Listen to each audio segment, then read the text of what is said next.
Maxima minima के बाद old ML Agarwal में एक एक्सरसाइज है बहुत बड़ी वर्ड प्रॉब्लम की। उसमें मुझे याद आ रहे हैं 20 25 या 30 एग्जाम्पल हुआ करते थे। 26 एग्जाम्पल। वो पूरी एक्सरसाइज डिलीटेड है, न्यू एमएल अग्रवाल में से वो हटा दी गई है। तो अब आप ओल्ड एमएल अग्रवाल वाले ये वाला ढूंढो topic, marginal cost and marginal revenue. और आपको याद होगा जब हमने सीबीएसई सपोर्ट मटेरियल से एक एग्जाम्पल किया था तो हमने सीखा था टोटल कॉस्ट कैसे निकालते हैं। वेरिएबल कॉस्ट में फिक्स्ड कॉस्ट ऐड कर देते हैं।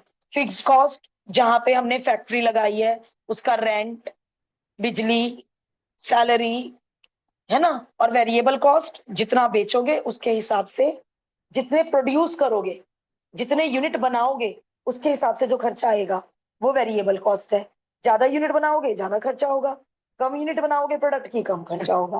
तो टोटल कॉस्ट के लिए वैसे तो सारे इको वाले बैठे हैं, ये तो टॉपिक मैं ही पढ़ लूं आपसे, मैं पीसीएम वाली हूँ ना, तो आप मुझे पढ़ा दो ये topic. Total variable cost plus total fixed cost.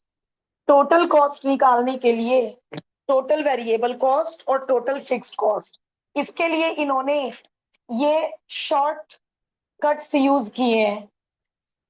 We इन्होंने फिक्स पहले लिखा था, मुझसे फिक्स बाद में लिखा गया, ये होता है। तो इससे कॉस्ट फंक्शन आ जाएगा। यदि आपको एवरेज कॉस्ट पता करनी है, पहले फुल फॉर्म लिख लेते हैं। एवरेज कॉस्ट का यदि कोई क्वेश्चन आया, एवरेज कॉस्ट, तो आप कॉस्ट को एक्स से डिवाइड कर देना। कॉस्ट को एक्स से डिवाइड कर देना, एवरेज कॉस्ट आ जाएगी। और average cost, average fixed cost और एवरेज वेरिएबल कॉस्ट को ऐड कर दिया, सबको एक्स से डिवाइड कर दिया। Total variable cost divided by X, average variable cost. Total fixed cost divided by X, average fixed cost. Total cost divided by X, average cost. तो इसमें कुछ भी रटने लायक कुछ है नहीं ऐसा।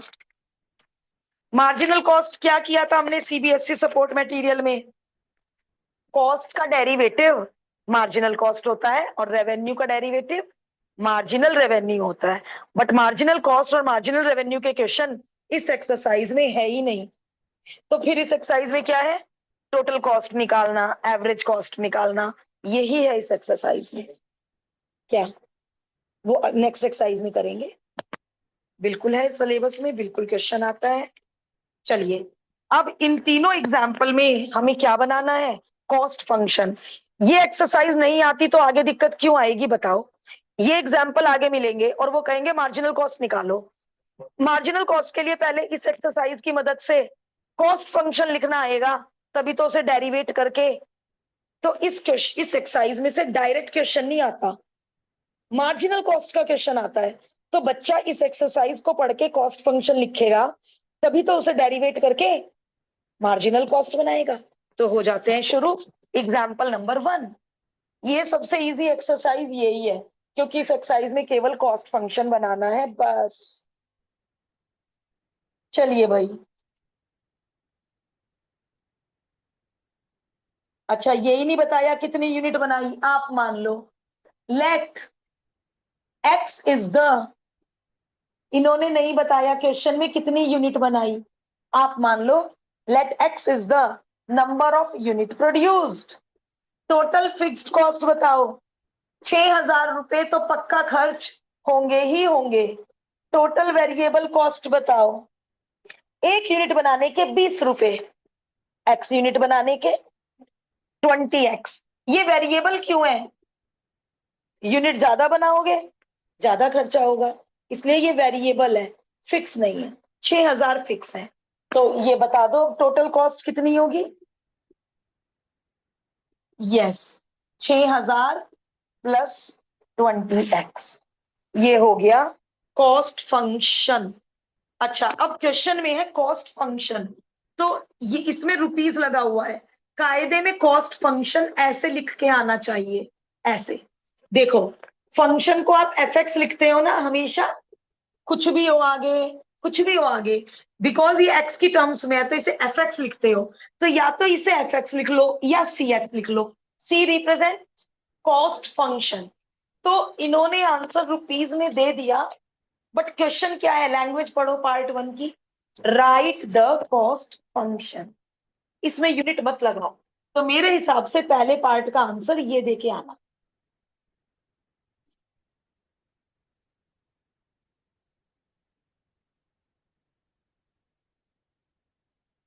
15 यूनिट बनाने की टोटल कॉस्ट बताइए। हाँ जी, एक्स को 15 भर दो।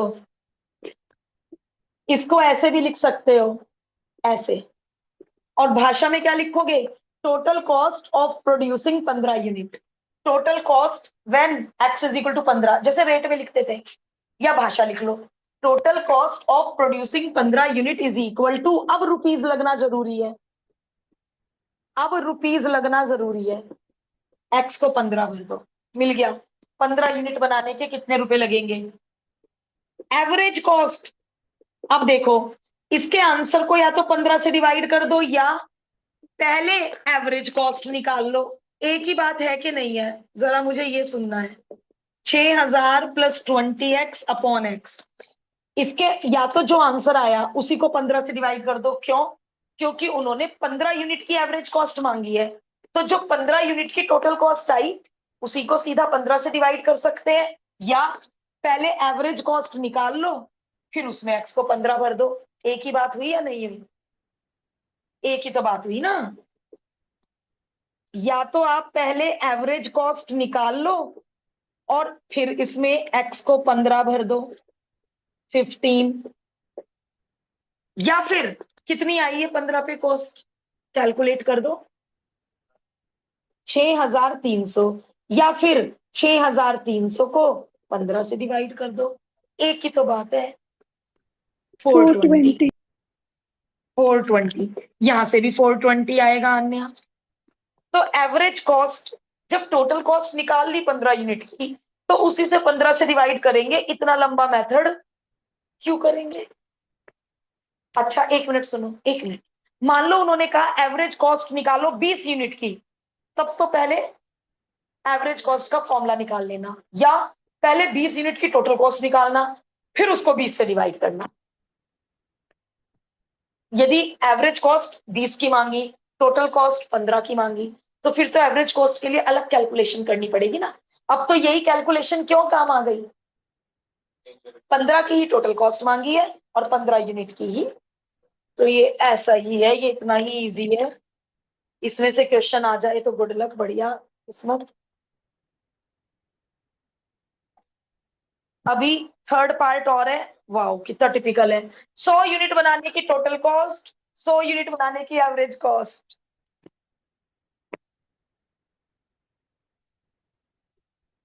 करिए पार्ट 3।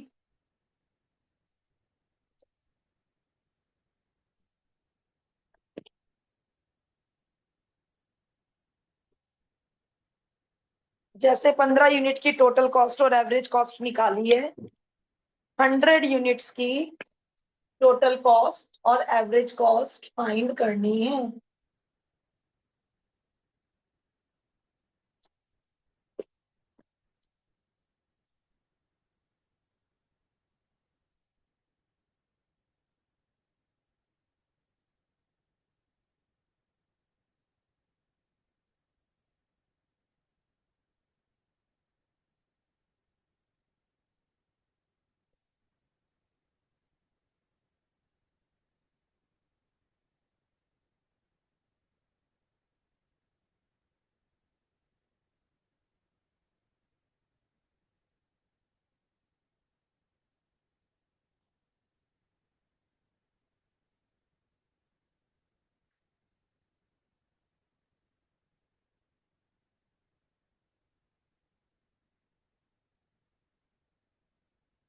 एग्जाम्पल 2 पर आ जाओ।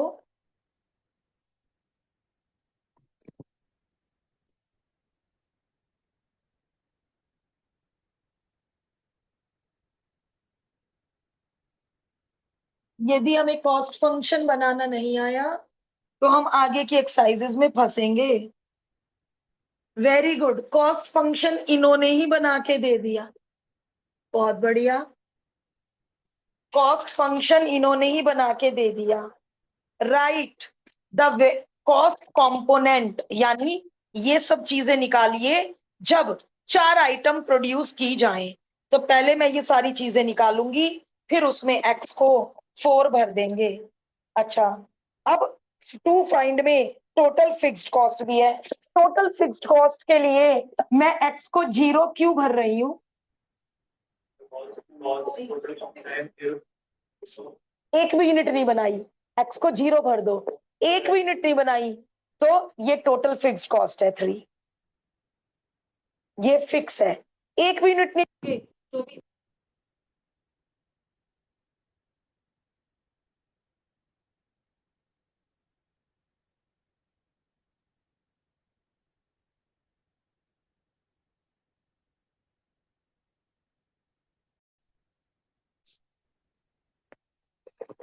क्या ही समझाऊं इसमें। टोटल फिक्स्ड कॉस्ट आ गई, और जो फिक्स्ड कॉस्ट के अलावा जो एक्स की टर्म्स में है वो हो गई total variable cost. Average cost के लिए कॉस्ट को एक्स से डिवाइड कर दो, 3/x +2, तीनों टर्म को एक्स से डिवाइड कर दिया, एवरेज कॉस्ट आ गई। अब इन्होंने मांगी है एवरेज फिक्स्ड कॉस्ट, तो हमें पता है टोटल फिक्स्ड कॉस्ट को एक्स से डिवाइड करते हैं, ये रही total fixed cost. Total fixed cost को एक्स से डिवाइड करके एवरेज फिक्स्ड कॉस्ट आ जाती है। फिर इन्होंने मांगी है average variable cost. Total variable cost को एक्स से डिवाइड करके, टोटल वेरिएबल कॉस्ट को एक्स से डिवाइड करके ये आ जाती है एवरेज वेरिएबल कॉस्ट। आ गए सारे आंसर। अब इन्होंने कहा है 4 आइटम प्रोड्यूस, 4 आइटम प्रोड्यूस, सब में एक्स को 4 भरो, सब में एक्स को 4 भरो। When X is equal to 4, तो टोटल कॉस्ट क्या होगी? एक्स को 4 भर के टोटल फिक्स्ड कॉस्ट क्या होगी? एक्स को 4 भर के टोटल वेरिएबल कॉस्ट क्या होगी? एक्स को 4 भर के। अच्छा ओके, एक मिनट सुन लो, बस 1 मिनट कर लेना अपना काम। इसका मतलब बता दो, वेरीफाई और रिजल्ट का मतलब। हाँ, यस, क्या वेरीफाई करना है? टोटल फिक्स्ड कॉस्ट और टोटल वेरिएबल कॉस्ट को ऐड करके क्या आना चाहिए? टोटल कॉस्ट का आंसर आना चाहिए, कि 4 यूनिट भरने पे रिलेशन नहीं बिगड़ गया, रिलेशन बना ही रहेगा। वेरीफाई करो अपना रिजल्ट। और फिर एवरेज में भी यही करना, क्या क्या करना? एवरेज वेरिएबल कॉस्ट और एवरेज फिक्स्ड कॉस्ट को ऐड करके एवरेज कॉस्ट आना चाहिए एट 4। तो रिजल्ट भी वेरीफाई करना है और सारी चीजें भी निकालनी है। तो लग रहा होगा कि मैम ज्यादा ही लेवल इजी है, बट एक बार तो करना ही है, एक बार तो करना है ही। इजी लेवल कह के छोड़ के तो आगे नहीं बढ़ सकते।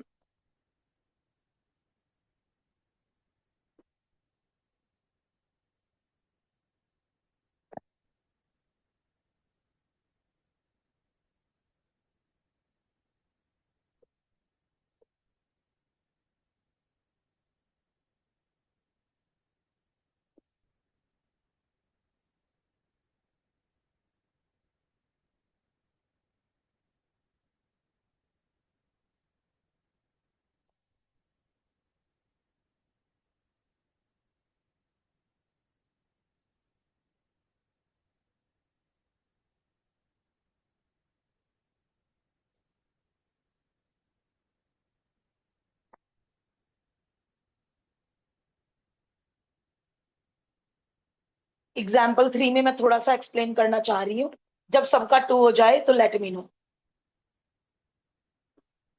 भी कर लिया? अच्छा, एक्सरसाइज शुरू कर लीजिए आप, हम नॉर्मल लोग 3 कर ले। एक्सरसाइज शुरू कर लिया तुलिया, अच्छा है, घर पे डिफरेंशिएशन के लिए ज्यादा टाइम मिल जाएगा, फुल लाने हैं ना डिफरेंशिएशन में हमें।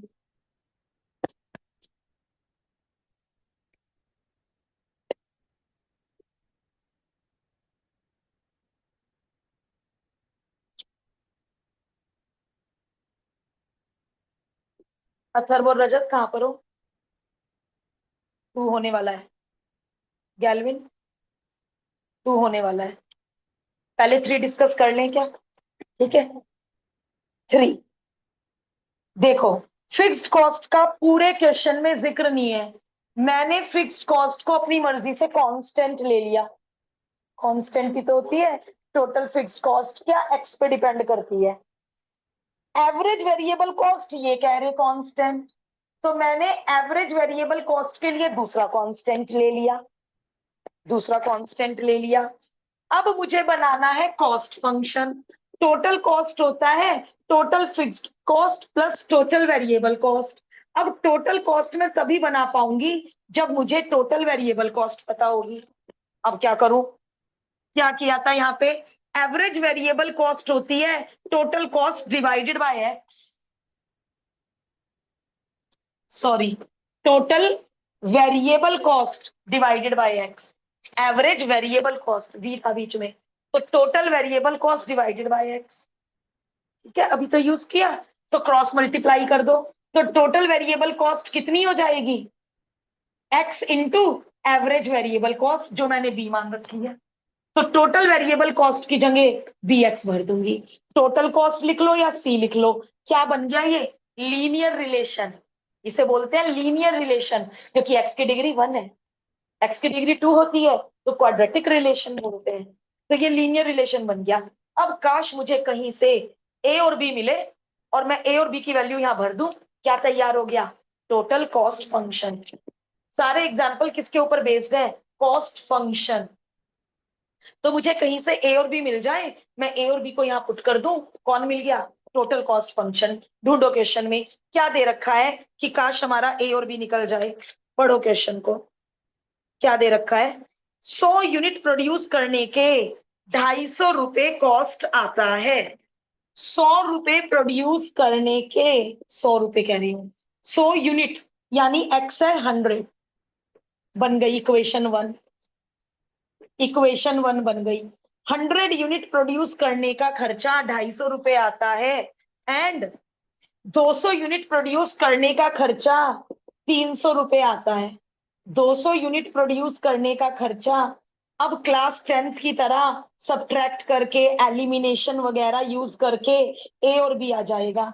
ए और बी को कॉस्ट फंक्शन में भर देना, कॉस्ट फंक्शन आ जाएगा।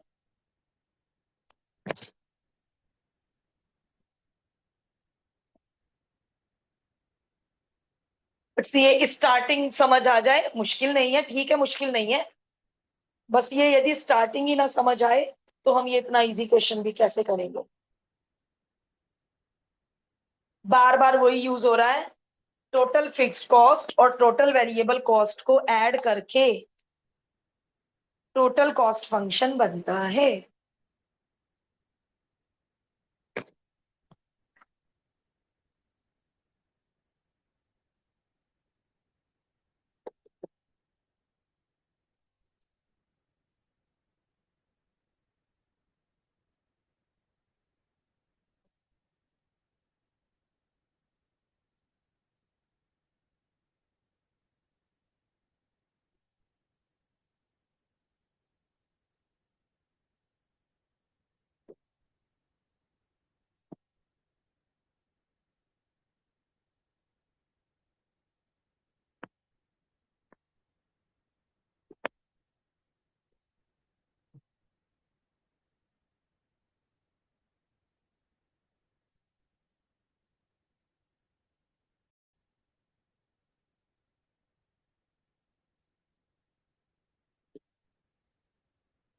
एक्सरसाइज बहुत इजी है, एक्सरसाइज तो हम कर ही लेंगे।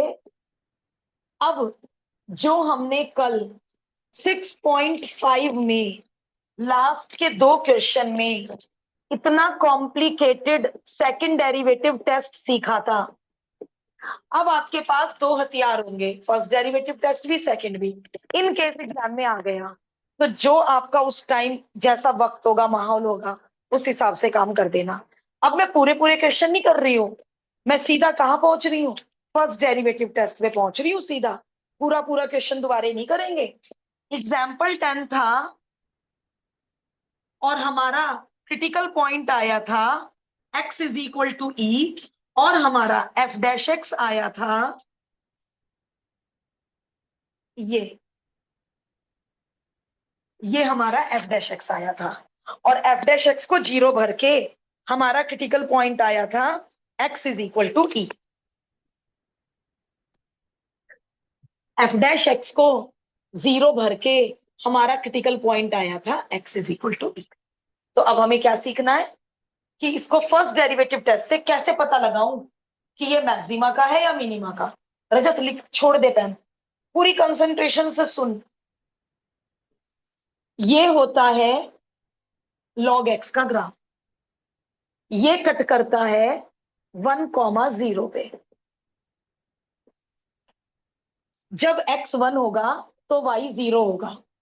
ये ग्राफ x एक्सिस को कहां पे कट करता है? 1,0 पे। जब x 1 होगा log 1 0 होता है तो y 0 होगा। log x का ग्राफ 1 0 पे कट करता है। e कहां होगा? 1 से आगे, क्योंकि e क्या होता है? 2.7 समथिंग।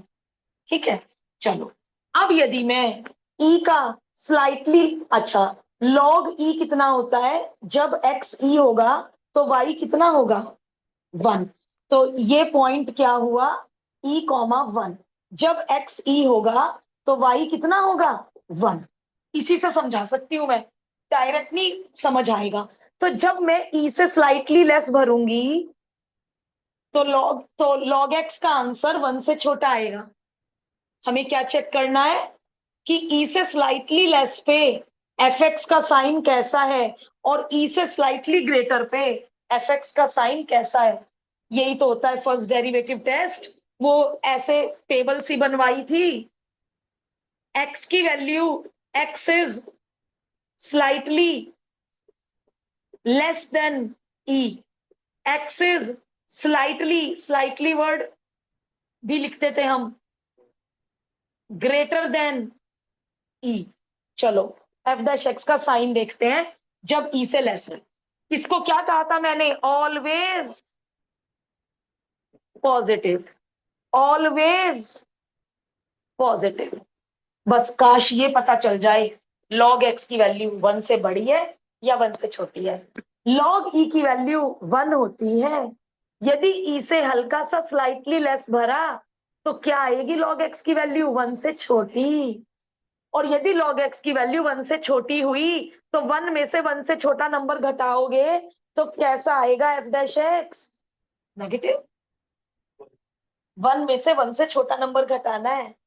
जब x e से स्लाइटली ग्रेटर होगा तो log x का आंसर कैसा आएगा? 1 से बड़ा। ये है 1, 1 से बड़ा। जब 1 में से 1 से बड़ा नंबर घटाओगे तो f डैश एक्स कैसा आएगा? नेगेटिव। ये दोनों तो साइन में हिस्सा ही नहीं ले रहे, वो तो पॉजिटिव है।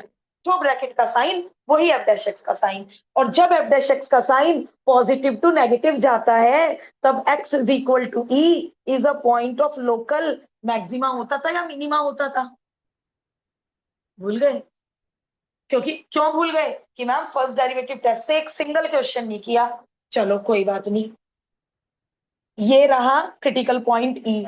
यदि इससे छोटा है तो इंक्रीजिंग, और ई से बड़ों पे decreasing. F dash x positive left में, एफ डैश एक्स ऐसे याद कर लेना इन केस भूल गए। तो एफ डैश एक्स का साइन जब पॉजिटिव टू नेगेटिव जाए तो वो पॉइंट होता था मैक्सिमा का, और एफ डैश एक्स का साइन यदि नेगेटिव टू पॉजिटिव जाता तो वो पॉइंट होता था मिनिमा का। तो ये ऐसे मिनटों में हो गया, एग्जाम में ये नहीं बना के दिखाना। एग्जाम में तो सीधा ये लिखना कि हमने चेक कर लिया ई से स्लाइटली लेस पे पॉजिटिव मिला, हमने चेक कर लिया, और ई से स्लाइटली ग्रेटर पे नेगेटिव मिला। इसलिए तो जिसमें हमें कल 10 मिनट लग गए थे डबल डेरिवेटिव निकालने में, फिर एक्स को ई भरने में, आ तो गया था हमारा आंसर। वो ये इतनी जल्दी हो जाएगा। नाइन्थ थोड़ा और मुश्किल है, क्योंकि नाइन्थ में क्रिटिकल पॉइंट है 1/e। तो यहां तो आपने फटाफट ई से स्लाइटली लेस, ई से स्लाइटली ग्रेटर भर लिया। वहां है 1/e, वो भी कराती हूँ, वो भी करेंगे। कोई बात नहीं, जब ठान ही लिए तो एग्जाम्पल 9 भी सीखेंगे।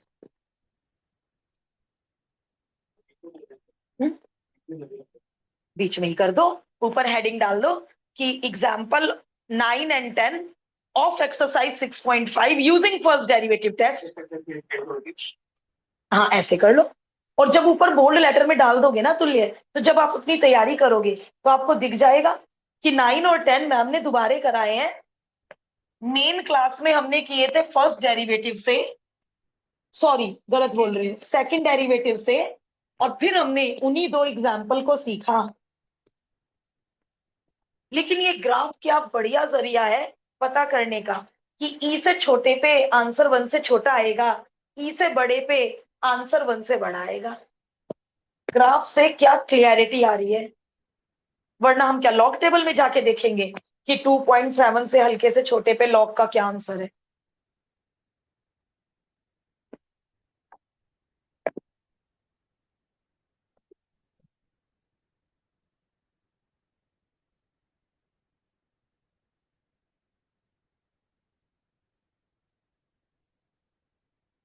की तैयारी करनी है तो कल का लेक्चर देख लेना, आज तो कुछ होमवर्क ही नहीं है, ये एक्सरसाइज तो 10 मिनट की भी नहीं है।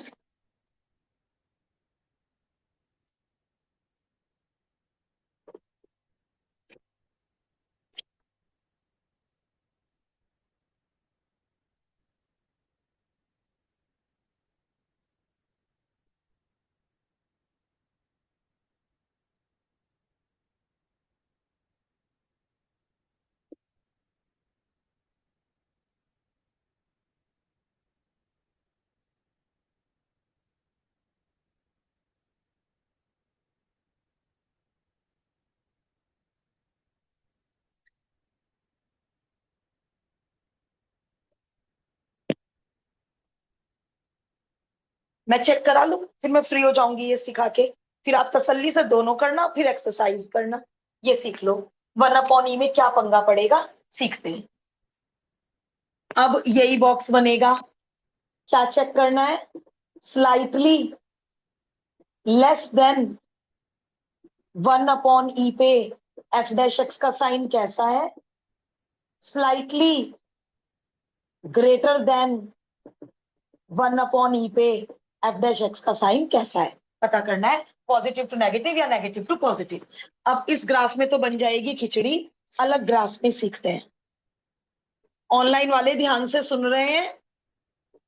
Yes ma'am. ई तो मैंने आगे प्लॉट किया था, थोड़ा सा आइडिया लगा के बताओ 1/e कहाँ प्लॉट करूं, एग्जैक्ट प्लॉटिंग नहीं हो रही, अंदाजे। 1/2.7 पॉइंट समथिंग, 1 से पहले होगा कहीं, 1/e 1 से पहले होगा कहीं, एग्जैक्ट प्लॉटिंग नहीं है ये, बहुत छोटा होगा पॉइंट, पता नहीं, सॉल्व करने की जरूरत नहीं है, 100/27 के लगभग। तो मैंने 1/e प्लॉट कर दिया, चलो चेक करते हैं। 1/e से लेस पर 1, अच्छा पहले log 1/e का आंसर तो पता कर लूं। ये क्या पता करा था, log e का आंसर 1 होता है, तो पहले log 1/e का आंसर पता कर लो, log 1 minus log e, 0 minus 1 minus 1। तो 1/e पे ग्राफ कहाँ इंटरसेक्ट करेगा, -1 पे, क्योंकि 1/e पे y की वैल्यू -1 आ रही है, तभी तो पता चलेगा ना कि 1 से आंसर बड़ा है या। तो आ गया ये रहा क्वेश्चन, ये रहा क्वेश्चन, ये क्या है, ऑलवेज, ऑलवेज पॉजिटिव। तो एक तो नेगेटिव है शुरू का, और एक मुझे ब्रैकेट का साइन पता लगाना है, फिर ये नेगेटिव इनटू ब्रैकेट का साइन तय करेगा एफ डैश एक्स का साइन। एक नेगेटिव बाहर बैठा है, सर्कल हमेशा पॉजिटिव है, ऐसे भी कर सकते हैं, सर्कल हमेशा पॉजिटिव है, और बस यहां किसका साइन लगा दो, 1 + log x का। अब ध्यान से सुनना, यदि x को क्रिटिकल पॉइंट भर दिया 1/e, तो क्या आएगा आंसर, -1, -1।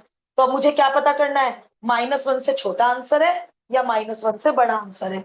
आ जाओ इधर, 1/e का लेफ्ट, यदि 1/e का लेफ्ट भरा तो आंसर -1 से छोटा आएगा, -1 से आगे जाएंगे बॉटम में तो -1 से छोटे वैल्यूज मिलेंगे, ठीक है। ऐसे मान लो -1.2, -1.3, -1 से नीचे की तरफ। तो 1 माइनस 1 प्लस -1.3, बताओ नेगेटिव या पॉजिटिव? नेगेटिव। अब इन तीनों को मल्टीप्लाई करो, एफ डैश एक्स पॉजिटिव आ गया। चलो स्लाइटली ग्रेटर, 1 अपॉन ई से स्लाइटली ग्रेटर, कैसा आंसर मिल रहा है? -1 से बड़ा, -0.8 मान लो, कुछ भी मान लो। 1 -0.8 -0.9 कैसा आएगा? पॉजिटिव। तो एफ डैश एक्स कैसा आएगा? नेगेटिव। तो जब एफ डैश एक्स का साइन पॉजिटिव टू नेगेटिव गया, तो therefore X is equal to 1/e is a point of local maximum. तो ऐसे फर्स्ट डेरिवेटिव टेस्ट से इन्होंने ब्रैकेट का साइन पता लगा रखा है। इन्होंने तो डायरेक्ट भर रखा है सॉल्यूशन में कि ये ब्रैकेट पॉजिटिव होगा। तो मैं कैसे समझाती है तुम लोगों को कि 1/e से स्लाइटली लेस भरा, मैं कैसे कह देती डायरेक्ट कि 1/e से स्लाइटली लेस भरा बेटा ये ब्रैकेट नेगेटिव होगा। ये है सॉलिड रीजन बिहाइंड दिस। ठीक है, कल वाला मेथड वाकई बहुत लंबा था। तो अब आपके पास चॉइस है, आपने दोनों मेथड सीख लिए, इट्स अप टू यू। ना तो सेकंड डेरिवेटिव टेस्ट वालों का कटेगा बोर्ड्स में, ना फर्स्ट डेरिवेटिव टेस्ट। और आपने एक चीज नोटिस की, पहले 8 एग्जाम्पल किससे किए हैं अमल अग्रवाल ने? सेकंड डेरिवेटिव से। केवल लास्ट के 2 ही तो किए, क्योंकि उन्हें क्या दिख रहा था कि बहुत कॉम्प्लिकेटेड है डबल डेरिवेटिव।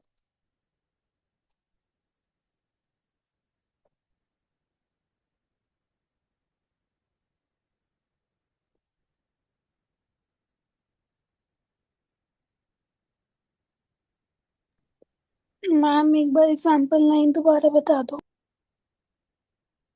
ओके आन्या, यदि x को 1/e भरूंगी तो कितना आएगा y का वैल्यू, log x का वैल्यू? यदि x को 1/e भरूंगी माइनस। तो इसलिए मैंने 1/e पे -1 प्लॉट कर रखा है बेटा, देख। Okay ma'am. अब 1/e से स्लाइटली लेस लेके जा ग्राफ पे, कहां पहुंच रही हूं मैं y की वैल्यू? -1 से आगे, -1 से नीचे की तरफ कैसे नंबर मिलते हैं? -1.2, -1.3।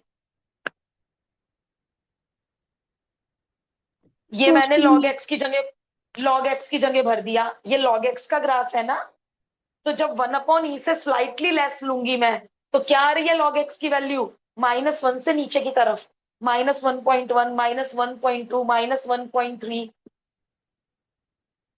तो इसे सॉल्व करके कैसा आएगा bracket Anya? Negative.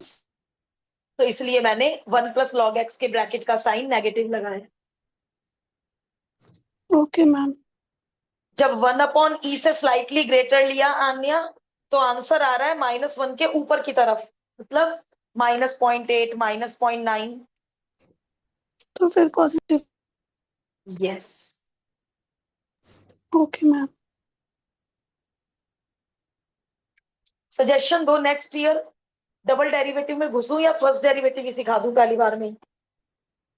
First derivative ही सिखा दूं पहली बार में, घुसूं ही ना सेकंड डेरिवेटिव। और क्या कहूं कि बेटा सेकंड डेरिवेटिव बहुत कॉम्प्लिकेटेड है, इसलिए हम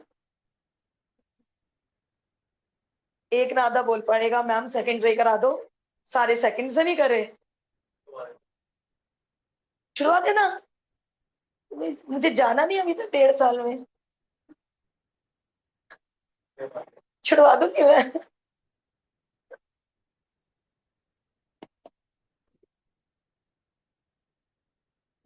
1.5 साल तो नहीं हुआ।